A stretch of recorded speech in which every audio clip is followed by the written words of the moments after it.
Hi friends, this is Miss Kathy from the White County Public Library. I'm here today to talk to our teens about some books that are on the shelves that you might find interesting. The first one I want to talk to you about is The House of the Scorpion by Nancy Farmer.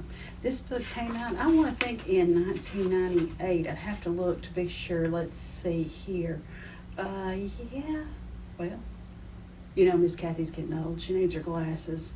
2002 this one is. So 98, 2002, that's close for Miss Kathy. I'm only 4 years off.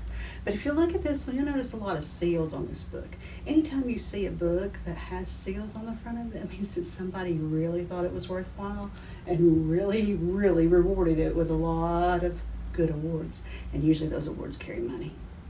This is written by Nancy Farmer. This book actually won the National Book Award. It's the one the very top.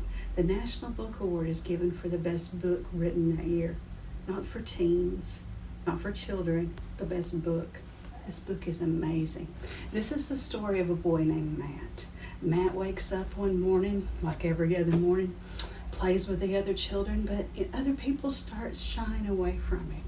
And they say this word, they call him a name, clone. He doesn't know what that means. But on his foot, he has a tattoo that says he's the property of the Alacran estate. He starts spending more time, of course, as he gets older. The book opens, so I think he's 11 or 12 years old.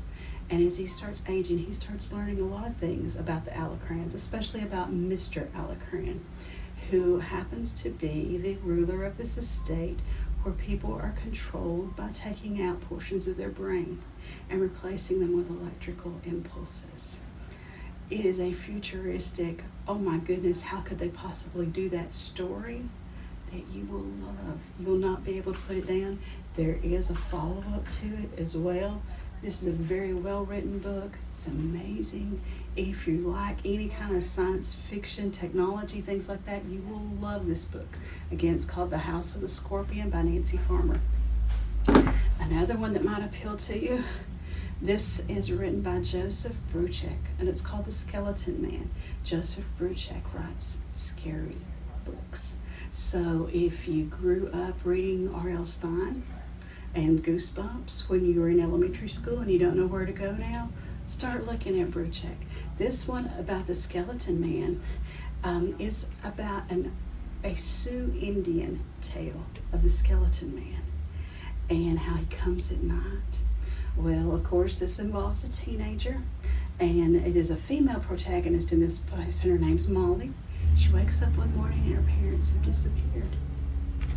And all she keeps doing every day, trying to go through her routine to school, to her job, to the things that she does, and she comes home at night and she dreams of the Skeleton Man every night. And suddenly, an uncle that she's never met before shows up and decides that he'll take care of her. It's frightening. I've read it and I didn't sleep very good the next night. So if you want to get good sleep, do not read this book. But if you love a good scare, I highly recommend The Skeleton Man by Joseph Bruchac.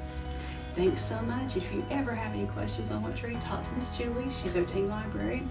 Or talk to me. I read a lot of young adult stories. So thanks so much and have a great evening.